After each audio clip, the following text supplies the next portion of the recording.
Muito bom dia, prazer enorme estar aqui com vocês. Espero que aproveitem o conteúdo que eu vou trazer hoje. E esse conteúdo tem base na minha pesquisa do doutorado, que foi defendida esse ano, e cujo teor foi transformado em artigo e publicado nesse evento. Então, espero que aproveitem, porque acredito que as descobertas que foram produzidas a partir dessa pesquisa vão modificar a nossa forma de entender o mundo dos negócios e as relações humanas. E para começar isso, eu quero contar uma pequena história de como eu me deparei com esse tema. Né?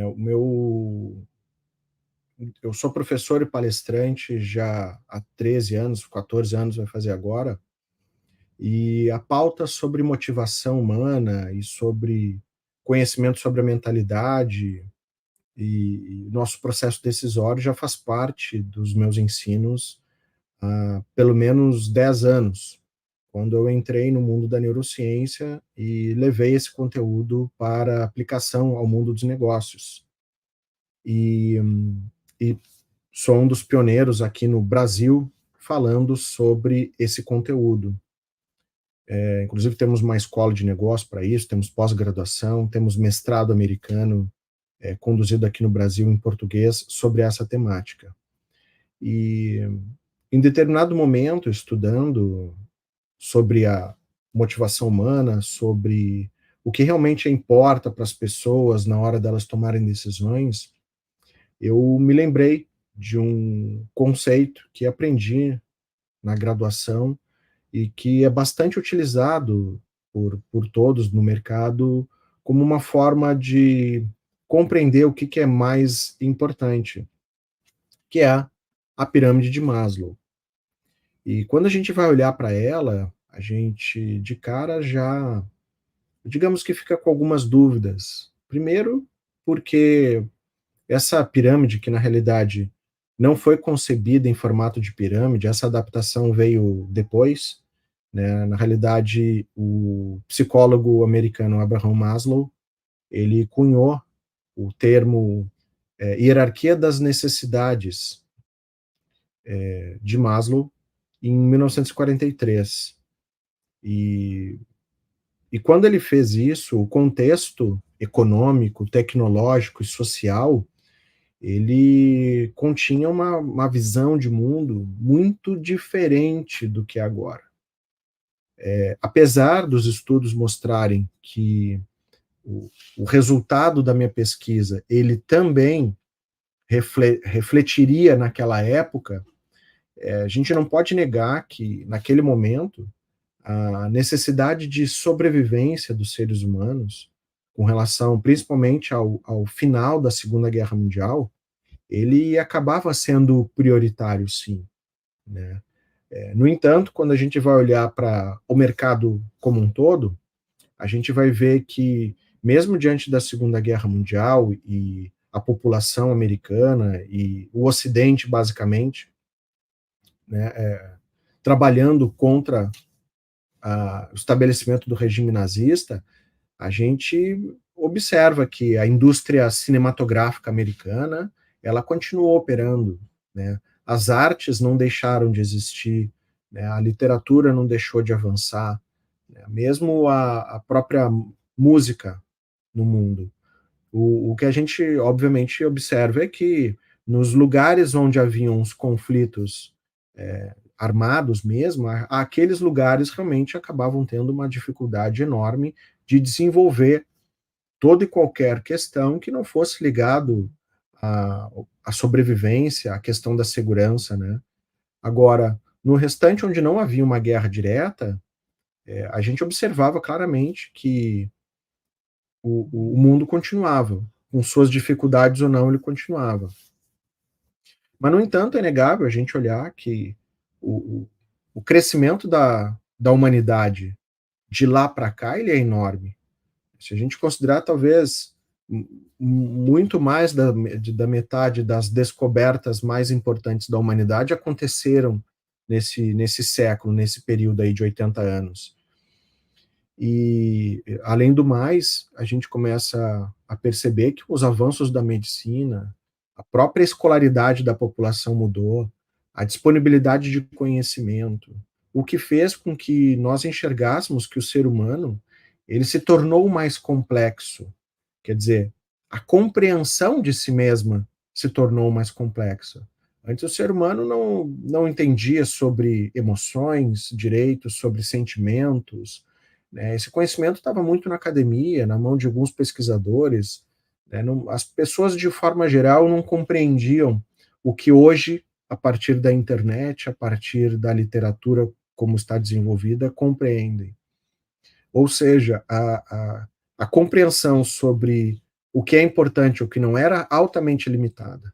As pessoas tinham em mente que precisavam simplesmente pagar suas contas e sobreviver, mesmo tendo as outras necessidades disponíveis. A questão é que, não havendo a compreensão da importância dos relacionamentos, a compreensão sobre a autoestima, obviamente essas necessidades ficam dormentes, não que elas não existam.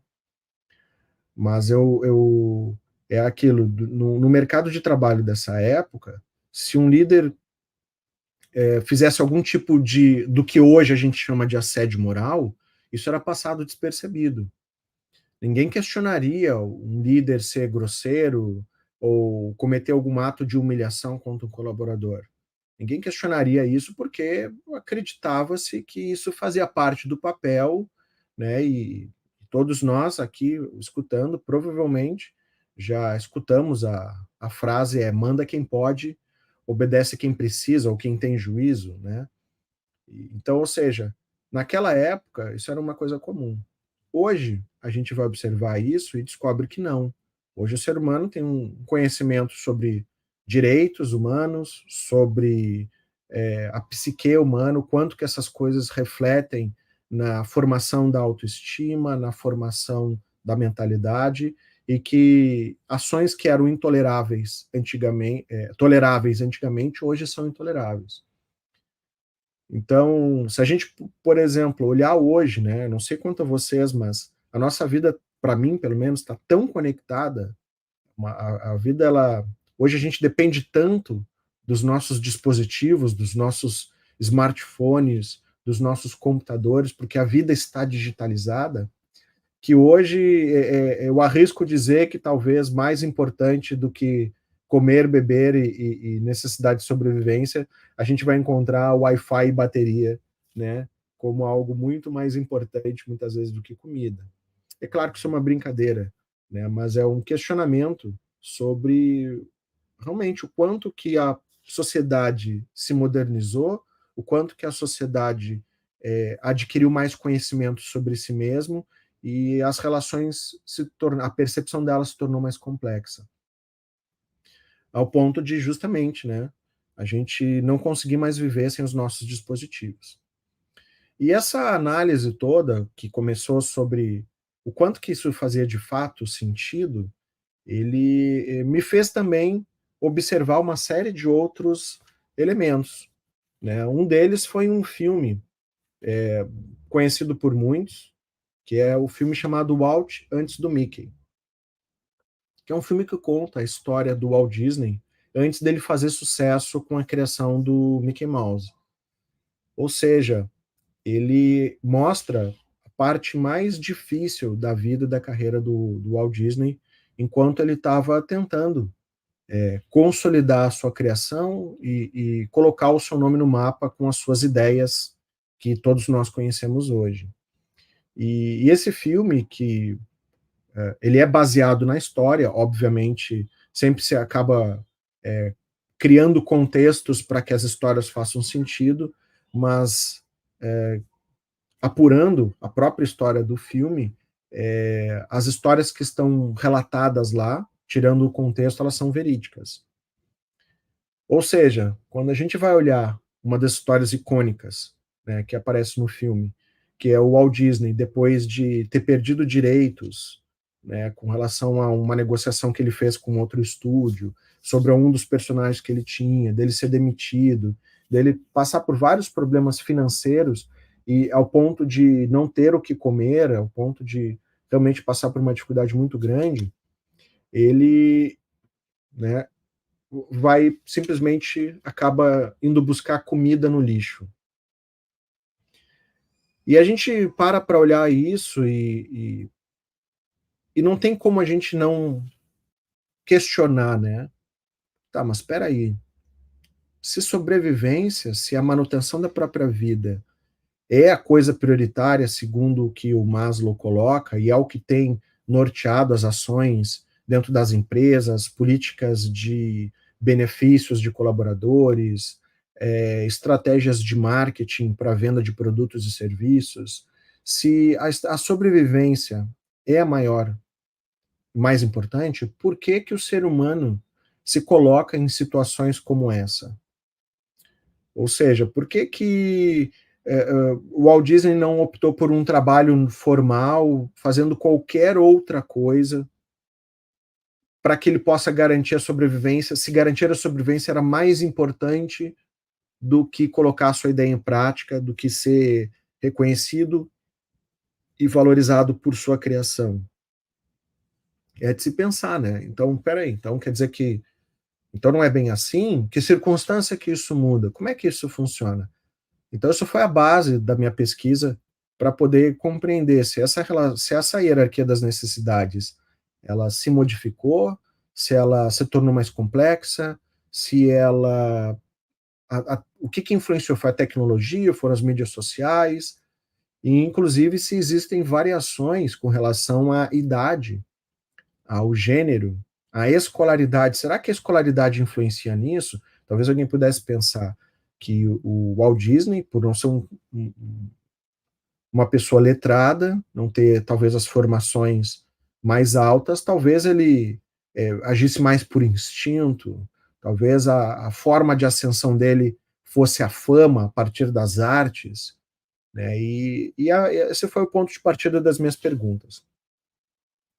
Porém, analisando mais a fundo, a gente começa a descobrir que tem muitas outras perguntas sem resposta, como, por exemplo, por que alguém se submete a, a, a um trabalho de homem-bomba, né? Por que alguém se permite, entrega a sua própria vida em prol de um reconhecimento futuro que ele nem vai aproveitar, digamos assim. Na realidade, para quem não sabe, o homem-bomba, ele depois de se explodir, ele acaba sendo reconhecido, valorizado dentro da comunidade islâmica dele, ao ponto de ser ovacionado, de ser considerado um mártir, né, da família receber honrarias, de os destroços dele serem desfilados ao público com toda a honraria possível de alguém que se sacrificou pela causa deles e tal. Então, mas de novo, se sobrevivência é mais importante, por que que a fama pós-morte, o reconhecimento pós-morte, ou o legado que isso vai permanecer, talvez por décadas, por lembrarem desse sacrifício dele, se torna mais importante do que a própria manutenção da sobrevivência? Ou seja, a sobrevivência do nome dele se torna mais importante do que a sobrevivência do próprio corpo. Assim como o Walt Disney pensava também. E a gente vai analisar isso na sociedade como um todo e vai descobrir que, inclusive nas passarelas, a gente vai encontrar isso.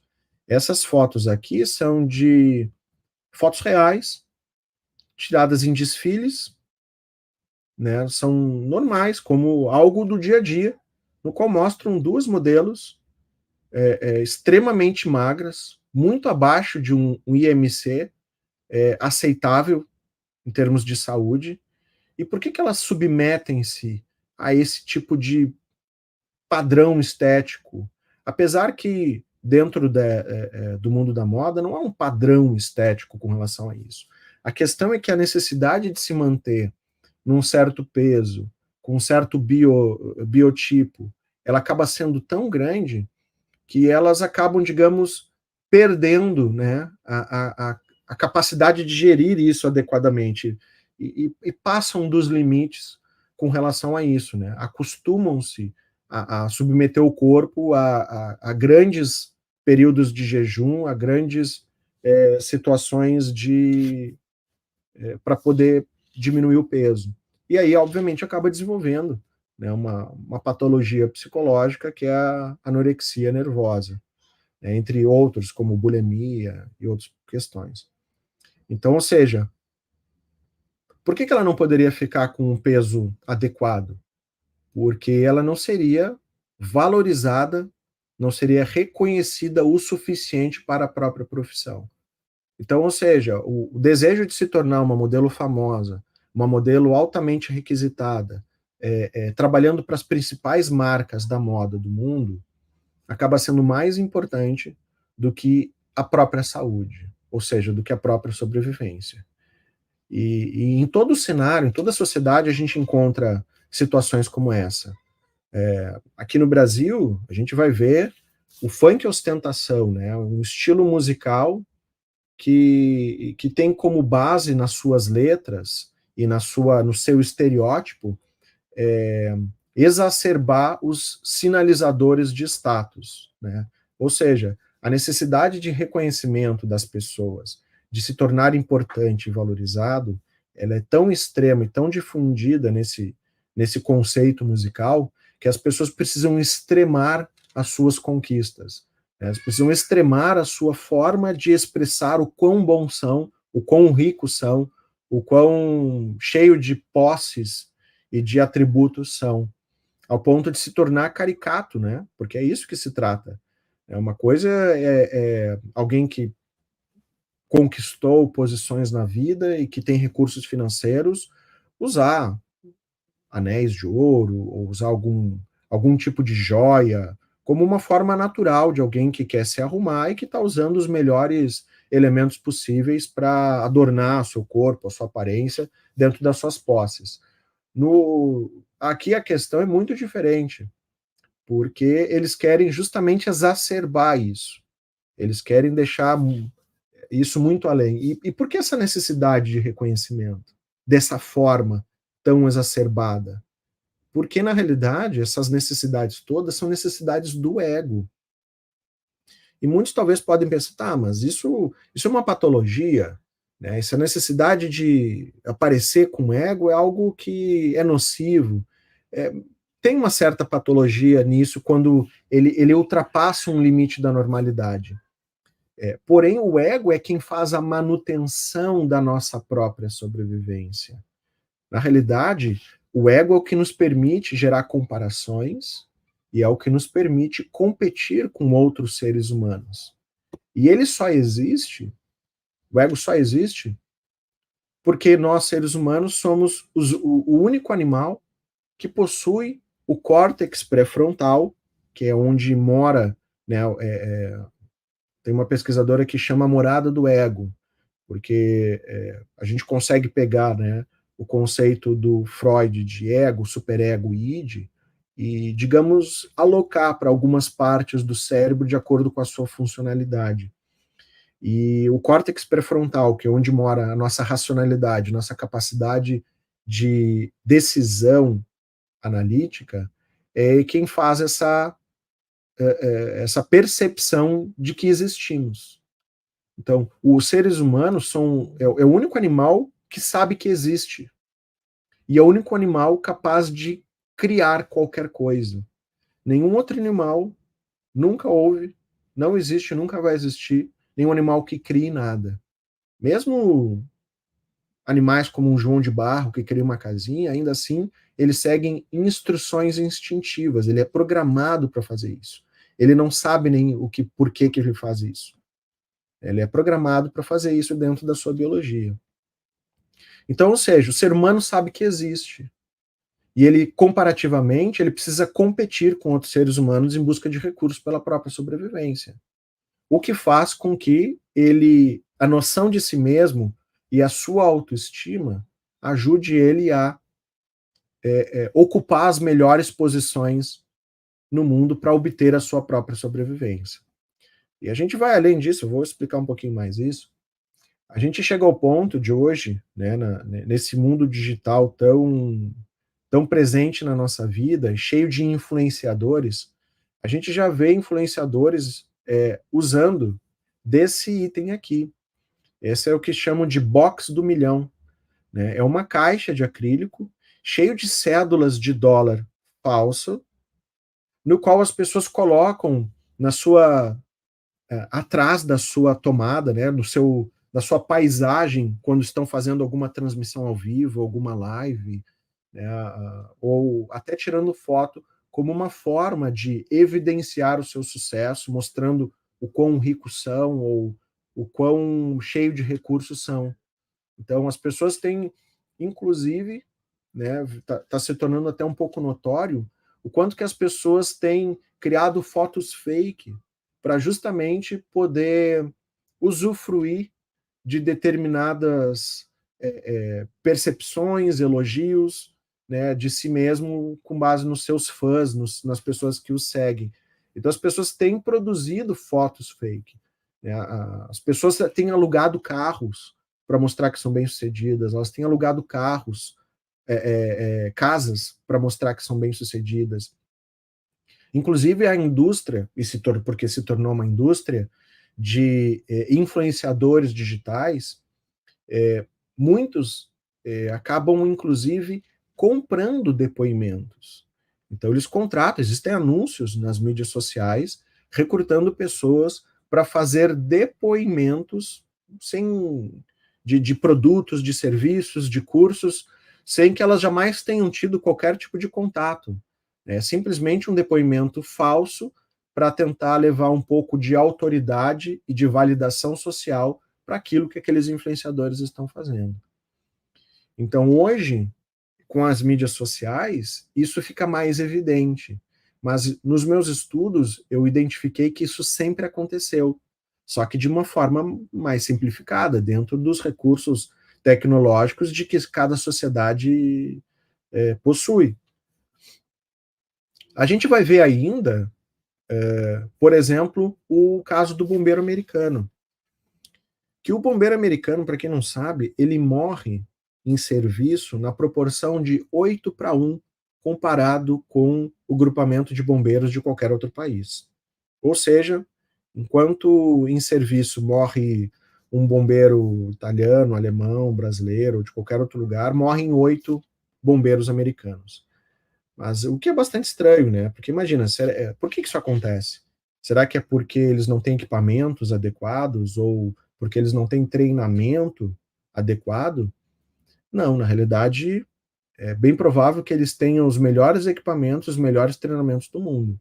A questão é que um bombeiro americano, ele, pela cultura dele e pela valorização que eles entendem dentro daquela sociedade, bombeiros, militares e policiais são vistos como pessoas que garantem o estilo de vida americano.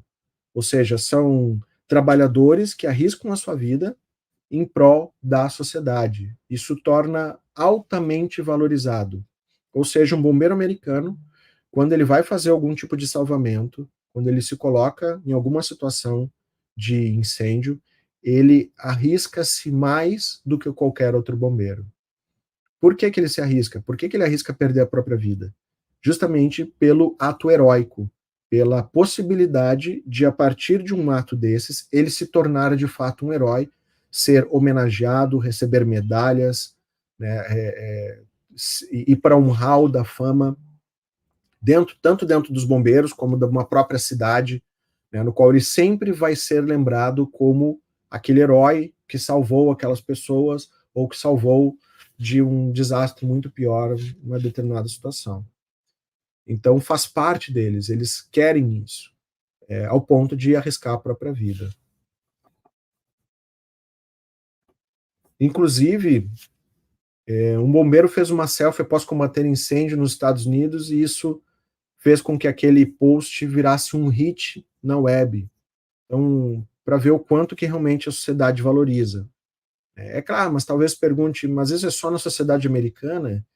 A questão é o seguinte: todas as sociedades, os países, todas as culturas, inclusive as variações que a gente vai encontrar entre homens e mulheres, entre escolaridade, faixa etária, o que, que a gente identifica? Que todas as pessoas têm esse desejo de se tornarem importantes e de serem reconhecidos e valorizadas. A cultura vai definir o que é esse objeto. Dentro da cultura americana, para quem é bombeiro, é isso que faz sentido. Dentro do Brasil, funk ostentação, ele não é bem assim. É claro, a gente pode ver rappers, né, cultura do hip hop, tendo alguma coisa muito semelhante, mas também não é exagerado como dessa forma. A gente pode pegar um exemplo simples, por exemplo, de uma tribo de Vanuatu, no Pacífico Sul, no qual eles, por exemplo, possuem um rito de passagem da fase da infância para a fase adulta, com 15 anos de idade. Então, ou seja, todo homem que quiser se tornar um adulto e ter a permissão de constituir uma família, de ser valorizado, reconhecido dentro daquela sociedade como um adulto, alguém capaz, alguém que tem os seus direitos dentro daquela estrutura, ele precisa passar por um rito de passagem. O que é esse rito? Esse rito, ele saltar de uma colina em direção a um barranco, como se fosse um bungee jump, só que ao invés de uma corda elástica, essa corda é um cipó rígido, no qual ele precisa se atirar reto, e muito próximo do chão ele acaba batendo, cerca de 2 a 3 metros do chão. Isso pode machucar ele um pouco e muitas vezes pode até matá-lo. Existem casos onde isso aconteceu. Ou seja, para poder ser valorizado dentro de uma sociedade, ele precisa arriscar a própria vida. Então, mas de novo, se sobrevivência é mais importante com uma escala prioritária, as pessoas iam preferir, não, eu prefiro ficar vivo. Então, e não vou crescer, porque o que acontece? Quem não participa desse rito, ele não pode constituir família, ele segue sendo um dependente dos seus pais com direitos de criança e não direitos de adulto. Ele não pode ter esposa, ele não pode constituir família nesse sentido. Então a gente começa a descobrir que dentro de todas as sociedades, de todas as micro-sociedades, tribos, o grupamento de pessoas que a gente quiser eleger, sempre irá existir um desejo de reconhecimento, só muda o objeto. Inclusive, quando a gente vai olhar para gangues, a gente vai olhar para qualquer tipo de associação, a gente sempre vai enxergar o desejo naquelas pessoas de se unirem às outras para aumentar o seu próprio valor perante os outros, para poder ser ovacionado ou ser valorizado e elevar o seu próprio valor perante as pessoas. Ou seja, depois de analisar tudo isso, foi que eu decidi desafiar esse conceito e reescrever, quem sabe, essa pirâmide, tentando buscar uma nova forma de enxergar que fosse mais condizente com a sociedade atual. Né? Não que Maslow talvez fosse perder o seu valor, mas que ele não explica mais como o ser humano funciona hoje, não explica. Talvez pudesse ter explicado na época em que foi concebido, talvez sim. Eu suspeito que talvez nem tanto. Mas o objeto da pesquisa é apresentar uma nova hierarquia com base no mundo atual.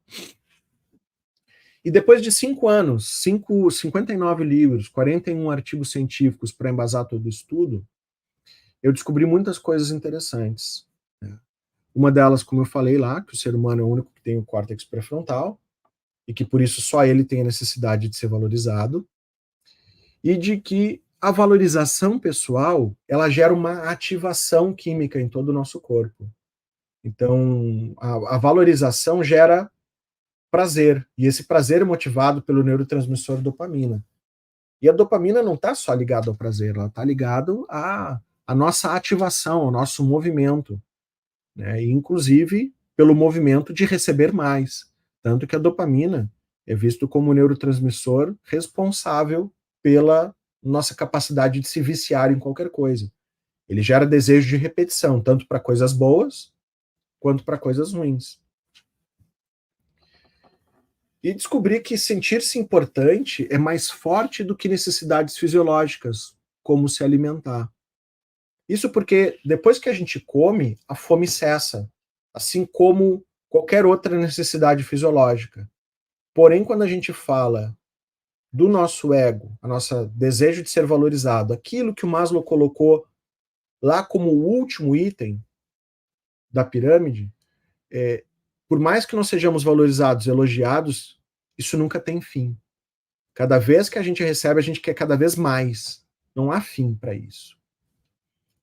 Tanto que a gente vai ver políticos, a gente vai ver celebridades, a gente vai ver milionários, independente do motivo, não parando de trabalhar ou de conquistar coisas. Por mais que possam ser ricos ou ter acumulado fortunas, mesmo assim nenhum deles para e diz, chega, agora eu vou só descansar, ou vou curtir minha vida, ou vou gastar meu dinheiro. Todos seguem querendo deixar algum tipo de legado, querendo ser valorizados por alguma forma a partir disso. E o próprio Freud já dizia isso, né? A importância do nosso ego é tanta que nós podemos nos defender de um ataque, mas ficamos indefesos num elogio. De tamanha importância que esse ato de ser valorizado, de ser reconhecido na nossa vida possui. Ou seja, a pirâmide de Maslow já não era mais real. No entanto, fazer a pesquisa foi um enorme desafio, porque quando eu comecei a fazer a pesquisa, a gente estava no período de pandemia.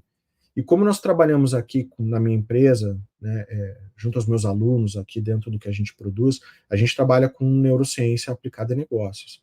E uma das principais coisas que a gente utiliza quando eu trabalho com neurociência aplicada a negócios são equipamentos. Equipamentos para poder extrair respostas com praticamente sem interferência. Né? Praticamente porque é impossível a gente dizer que tem 100% de interferência, mas praticamente sem interferência alguma. Porque nós usamos, por exemplo, um eletroencefalograma, no qual a gente coloca o eletroencefalograma na cabeça da pessoa e faz interações com ela. Uma pergunta a partir de um vídeo, de uma imagem, uma pergunta a partir de um entrevistador, algum estímulo de alguma forma. Né? Ou seja, mesmo para ela ler algo, e ao invés dela verbalizar a resposta ou ela marcar um xizinho, alguma coisa, simplesmente a leitura do eletroencefalograma nos diz qual foi a resposta dela. E é interessante porque isso é tão preciso que é comum, muitas vezes, a gente compreender uma resposta, por exemplo, sim, para alguma coisa, tipo, que ela gostou daquilo que viu, e, no entanto, a gente pedir para a pessoa verbalizar, então, você gostou do que viu? E a pessoa, não gostei muito. Né? Ou seja, o cérebro dela indicou alguma coisa, ou seja, no seu íntimo ela de fato gostou, porém, quando a gente pergunta para ela onde entra o seu racional, onde entra os seus filtros de interesse, onde entra o medo da implicação social da sua resposta, muitas vezes a pessoa acaba dizendo que não, porque talvez se disser sim, vão me julgar, vão me criticar, então as pessoas acabam modulando suas respostas. E esse processo de enviesamento de resposta, ele está presente em toda e qualquer pesquisa hoje no mercado. Toda e qualquer pesquisa onde a gente não usa elementos de neurociência, a gente corre uma grave chance aí de ter respostas assim, no qual as pessoas estão mentindo, o que prejudica totalmente a resposta que a gente vai obter. Então, como a gente trabalha com isso, e a gente não ia poder fazer a pesquisa com equipamentos, a gente teve que usar os princípios da neurociência para criar um desenho experimental onde a gente pudesse eliminar o máximo possível esses erros, né, esses vieses, esses erros de captação dos dados.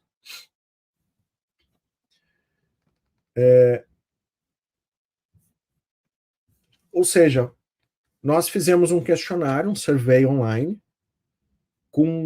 onde tivemos 500 respondentes. No entanto, acabamos eliminando vários respondentes, porque nós restringimos ao público do Brasil e restringimos a faixa etária do público economicamente ativo. Porque a gente queria entender se a forma como as pessoas estavam pensando sobre a hierarquia das necessidades, ela tinha que ter como base as mesmas vivências. Então, pessoas que já estavam aposentadas, ou pessoas que ainda não tinham idade suficiente para estar trabalhando, foram eliminadas das respostas, porque elas talvez tivessem algum tipo de visão diferente sobre motivação, já que não estão inseridas no mercado de trabalho. Então a gente colocou somente pessoas com idade economicamente ativa, segundo os dados aqui do IBGE no Brasil, o que resultou em 315 amostras.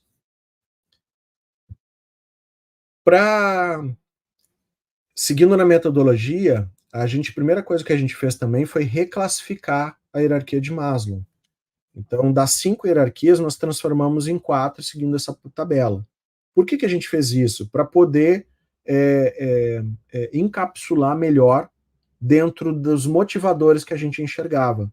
Então, por exemplo, fisiológicas, ou seja, comer, beber, que envolvem o nosso corpo, e segurança, elas são muito parecidas, elas estão agrupadas em sobrevivência. Então, a gente procurou traduzir da melhor forma dentro do que a gente concebe como necessidades. Porém, o que a gente colocou no survey? Né? Que tipo de pergunta a gente utilizou para poder enxergar isso que foi buscar essas respostas?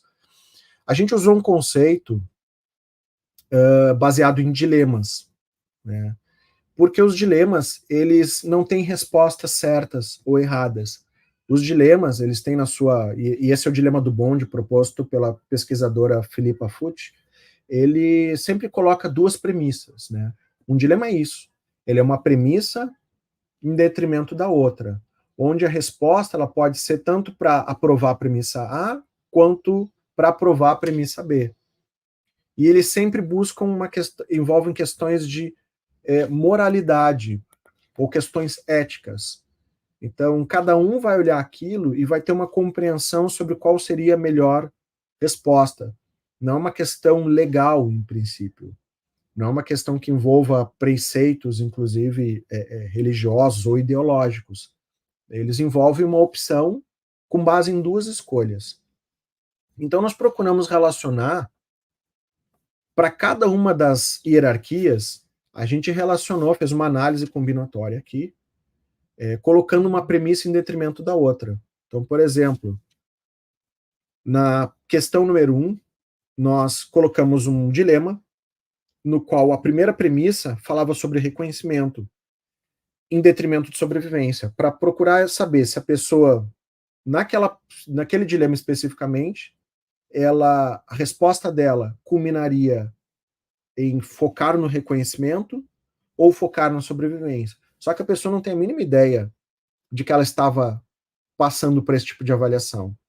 Porque no dilema é colocada uma situação comum, uma situação do dia a dia para ela responder. E a análise combinatória aqui permitiu com que todas as possibilidades fossem testadas, para que a gente pudesse ser o mais igualitável possível e não direcionar respostas. Isso para a gente poder mitigar, né, a interferência dos vieses cognitivos nas respostas dos participantes. Inclusive, nós fizemos, né, até trazendo aqui para quem não sabe, os vieses podem levar à distorção perceptiva, julgamento impreciso, interpretação ilógica, ou o que é amplamente chamado de irracionalidade. Por isso que a gente precisava tentar eliminar isso. Criar um modelo no qual as pessoas fossem responder e fossem o mais reais possíveis. Tá? Então, no detalhe, lá na pesquisa, no artigo, está bem detalhado como é que isso foi feito.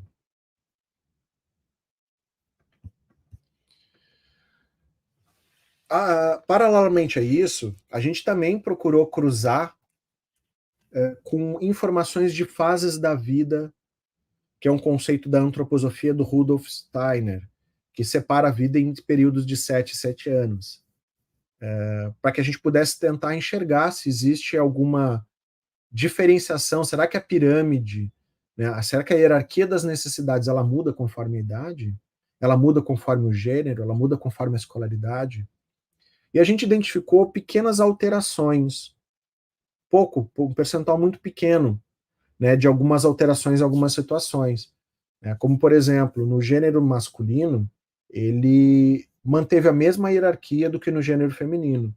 Porém, quando a gente foi enxergar o item reprodução, ele teve um percentual um pouco mais alto do que nas mulheres. Isso porque a gente sabe, os seres humanos, o homem tem entre 7 e 10 vezes mais testosterona que a mulher, que é o hormônio sexual, né? O que faz com que os interesses dele, o filtro de interesse dele, esteja bastante ligado a essa questão de sexo. Isso porque é uma necessidade biológica programada nos seres humanos, principalmente no homem, com relação à perpetuação da espécie. Então, isso acaba sendo algo que para o homem, biologicamente, ele é bastante incentivado e estimulado a prestar atenção e buscar a questão de sexo muito mais do que a mulher, em virtude da alta concentração de testosterona. Então, a gente viu uma pequena alteração, mas não alterou o resultado final. A gente também viu algumas pequenas alterações com relação a pessoas que não têm graduação, né? E também vimos algumas pessoas como pessoas mais velhas, que colocaram a sobrevivência, né, em alguns aspectos como mais importante. No entanto, quando a gente vai olhar o resultado geral, mesmo com as pequenas interferências, a gente vai descobrir que existe agora uma nova hierarquia das necessidades, no qual eu chamei de pirâmide de Hunt, pirâmide da hierarquia universal das necessidades de Tiago Tabajara, que sou eu. Então, ou seja, das 1.890 respostas, a gente vai descobrir que 56,3% dela focou em reconhecimento, mesmo diante de todas as situações terem equidade na hora de buscar as respostas. E segundo veio sobrevivência, depois reprodução, depois pertencimento.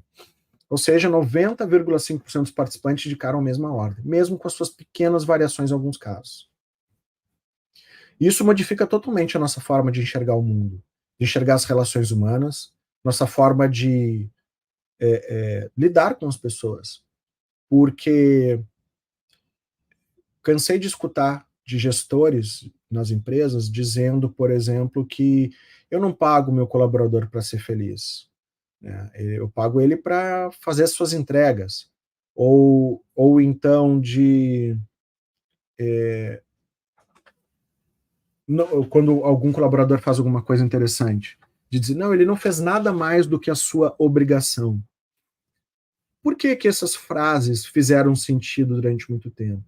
Porque quando a gente coloca a questão de sobrevivência lá, que o Maslow coloca em primeiro lugar, muitas vezes a gente aprende que, não, peraí, eu estou pagando o salário dele. Ele foi contratado para isso. Tá feito, é isso que ele precisa. Ele não precisa de reconhecimento. Quem que é o reconhecimento o quê? Ele foi contratado para fazer isso. Só que, no entanto, hoje a gente compreendendo um pouco mais a fundo o ser humano, né, tendo muitos conhecimentos hoje difundidos e tendo condições de analisar mais as pessoas, né, devido à tecnologia, devido às mídias sociais, a gente tem um conhecimento muito maior de comportamento do que jamais teve, fica evidente que o ser humano, com o seu ego, ele precisa disso para sobreviver. Porque vejam bem comigo, alguém que está com a saúde mental debilitada, né, essa pessoa consegue garantir a própria sobrevivência? Não, né? Alguém que está com burnout, que está com depressão, muitas vezes a gente vai ver que pessoas em quadros assim têm dificuldade até de tomar banho, de se alimentar direito, de fazer coisas simples. Então, ou seja, a sobrevivência ela continua sendo uma coisa importante. Só que não tem como eu garantir a sobrevivência física se eu não garantir a sobrevivência do ego antes. Então, o Maslow tinha uma verdade parcial na sua avaliação. Ele entendia que a sobrevivência era o mais importante, ele só não entendia que a complexidade da sobrevivência envolvia a sobrevivência do ego também. Então, ou seja, para a gente manter a nossa sobrevivência em dia, a gente precisa manter a sobrevivência do ego em dia. E a forma de fazer isso é o reconhecimento, é a valorização das pessoas. E tanto que a gente vai ver agora, né, a quantidade de indicadores de burnout e de problemas relacionados à saúde mental que está repleto nas empresas tentando reescrever a sua forma de gestão, porque descobriram que o que sempre fizeram né? Gestão com base na crítica, com base no medo, não funciona. Nunca funcionou, só que agora os colaboradores não estão mais se permitindo, né, passar por isso. Então a gente vê situações como quiet quitting, a gente vai ver agora quiet ambition, que é uma nova, né? As pessoas não querem mais crescer. Por quê? Porque se eu tiver que crescer numa empresa, significa eu trabalhar mais, significa eu me estressar mais, então eu não quero. Então, a compreensão dos malefícios do ambiente corporativo, como ele está concebido hoje, tem feito as pessoas desistir de participar. Não, se é para fazer isso, então eu não quero. Ao mesmo tempo, todos querem ser reconhecidos. A questão é, não adianta eu ser valorizado na empresa, ser um gestor, receber prêmios e a minha família não me reconhecer porque eu nunca estou em casa. Então, ou seja, a necessidade do ego de se manter vivo, saudável, prevalecendo a autoestima, a valorização pessoal, se mostrou a coisa mais importante para os seres humanos. Então, ou seja, ao comer, a necessidade fisiológica some, porém, após um elogio, o ego não se satisfaz, ficando permanente disposto a receber cada vez mais de sua própria comida, o reconhecimento e a valorização. E o ego do ser humano carrega em sua essência uma eterna insatisfação e um constante desejo de criar e produzir como forma de dar sentido à sua existência e dar vazão ao seu senso de identidade individual e à própria sobrevivência, buscando manter-se vivo mesmo depois de sua morte, por meio de suas criações e legados. Então, ou seja, quando a gente, né, na nossa vida comum, os nossos filhos vão se lembrar da gente quando a gente partir. Provavelmente os nossos netos também. Dificílimo nossos bisnetos, porque provavelmente não vão ter convivido com a gente. E a partir daí, nós vamos ser esquecidos como seres que já um dia viveram. No entanto, quando nós expressamos a nossa individualidade, quando nós expressamos a nossa capacidade de criação, né, a partir do nosso neocórtex, a partir do nosso ego, a gente faz coisas de tamanho valor para o mundo, de tamanha relevância, que mesmo depois do nosso corpo ter partido, as pessoas ainda vão estar citando os nossos nomes, citando as nossas criações, citando as nossas invenções. Hoje a gente cita Aristóteles, cita Platão, cita Einstein e uma série de outros filósofos, pesquisadores e pessoas que fizeram a sociedade um lugar melhor para viver, mantendo os nomes deles vivos, mesmo depois deles ter partido há bastante tempo. E é disso que se trata quando a gente fala de reconhecimento. É a sobrevivência de quem nós somos muito além da nossa sobrevivência do corpo físico. Então, o ser humano quer se manter vivo por muito mais tempo do que o corpo físico pode suportar. E o responsável por essa busca é o ego, por ele o psíquico responsável pela individualidade. Então, para encerrar, ao analisar os resultados obtidos, fica visível que a percepção de prioridade do mundo de hoje, comparada com as prioridades do mundo na época de Maslow, mudou muito. As respostas obtidas com esse estudo podem contribuir grandiosamente para que as ciências sociais implementem mudanças em seus conceitos sobre gestão de pessoas, liderança, sobre motivação e felicidade no trabalho. E essa é a minha contribuição para o mundo, uma das que eu tenho feito, e espero que possa ter ajudado vocês bastante a repensar a forma como nós temos conduzido os nossos trabalhos e as nossas relações, e que isso possa produzir frutos enormes na vida de vocês. Muitíssimo obrigado, e me coloco à disposição agora para perguntas, se elas houverem, né, se precisarem falar alguma coisa, vai ser um prazer ajudar vocês a entender qualquer coisa nesse sentido.